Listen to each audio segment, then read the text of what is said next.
Price Lord. Isaiah 30:21 നമുക്ക് കാണാം, നിങ്ങൾ വലത്തോട്ടോ ഇടത്തോട്ടോ തിരിയുമ്പോൾ വഴി ഇതാകുന്നു, ഇതിൽ നടന്നുകൊള്ളുവീൻ എന്ന ഒരു വാക്ക് പിറകിൽ നിന്ന് കേൾക്കും. അതൊരു ദൈവത്തിൻ്റെ വചനം, നമുക്കെല്ലാം അറിയാവുന്നത് അല്ലേ.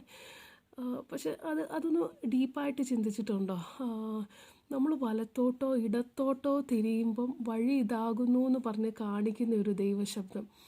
നമുക്കറിയാം, ഈ ലോകത്തിൽ ഇപ്പോൾ എല്ലാവരും ഭയങ്കര ബിസി ആയിട്ടുള്ള ഒരു കാലഘട്ടത്തിലാണ് നമ്മൾ ജീവിക്കുന്നത് അല്ലേ. അപ്പോൾ നമ്മുടെ കൂടെ നിന്ന് നമുക്ക് വഴി പറഞ്ഞു തരാൻ, അല്ലെങ്കിൽ നീ ഇന്ന വഴി നടക്കണമെന്ന് പറയാനായിട്ട് ഈ ലോകത്ത് ആർക്കും സമയം കിട്ടാറില്ല. കാരണം അവരെല്ലാം ഓരോ കാര്യങ്ങളിൽ തിരക്കായിട്ട് നടക്കുന്ന ഒരു സമയമാണ് അല്ലേ, നമുക്കെല്ലാം അറിയാം. പക്ഷെ ഈ ഒരു സന്ദർഭങ്ങളിൽ നമ്മുടെ കൂടെ ഇരുന്ന് നമുക്ക് വഴി പറഞ്ഞു തരുന്ന, നമ്മൾ ഇന്ന വഴി നടക്കണം എന്ന് നമുക്ക് പറഞ്ഞു തരുന്ന ഒരു ദൈവം അല്ലേ, എത്ര ശ്രേഷ്ഠമാണ്. നമുക്കതുപോലെ സങ്കീർത്തനം 32:8 കാണാൻ പറ്റും, ഞാൻ നിന്നെ ഉപദേശിച്ച് നടക്കേണ്ടുന്ന വഴി നിനക്ക് കാണിച്ചു തരും, ഞാൻ നിൻ്റെ മേൽ ദൃഷ്ടി വെച്ച് നിനക്ക് ആലോചന പറഞ്ഞു തരും.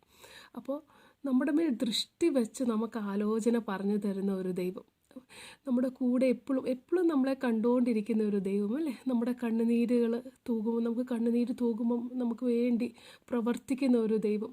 ഈ ലോകത്ത് പലരും, നമ്മുടെ കണ്ണുനീര് കാണാനായിട്ട് ഈ ലോകത്ത് പലരും ഇല്ല അല്ലേ.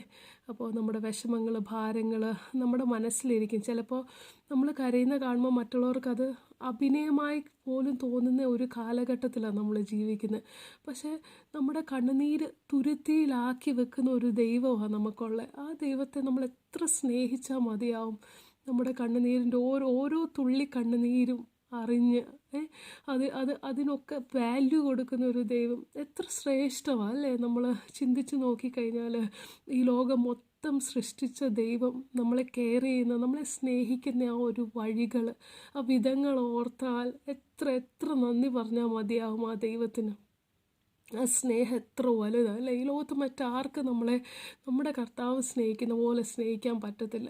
അപ്പോൾ ഓരോ ദിവസവും ഓരോ നിമിഷവും ആ ദൈവത്തെ കൂടുതലായിട്ട് സ്നേഹിക്കാനായിട്ട് നമുക്ക് കഴിയുമോ? അങ്ങനെ ഒരു തീരുമാനം നമ്മുടെ ജീവിതത്തിൽ എടുക്കാനായിട്ട് കഴിയുമോ? നമുക്കറിയാം, ഈ ലോകത്ത് പലപ്പോഴും നമ്മൾ ഓരോ കാര്യങ്ങൾ ഇടപെടുമ്പോൾ നമുക്ക് സമയം കിട്ടാറില്ല. ചിലപ്പം ദൈവത്തിൻ്റെ സന്നിധിയിലൊക്കെ സമയം സ്പെൻഡ് ചെയ്യാനായിട്ട് സമയങ്ങൾ കുറഞ്ഞു വരുന്ന ഒരു കാലമാണ് അല്ലേ.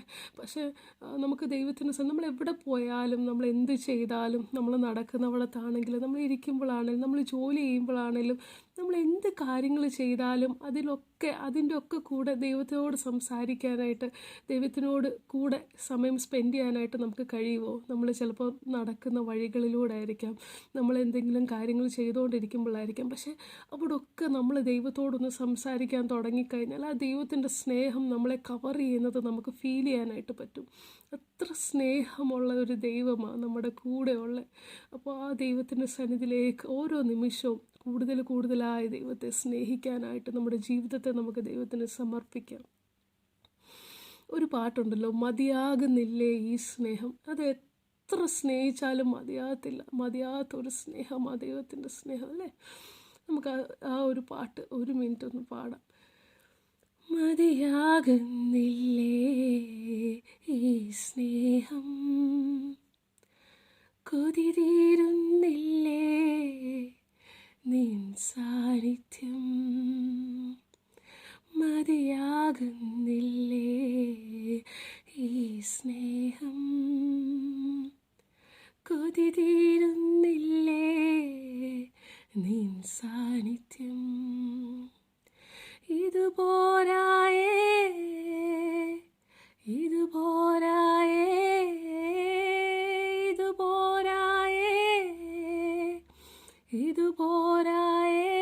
ശുഭാ, നിൻ സാന്നിധ്യം പോരായേ,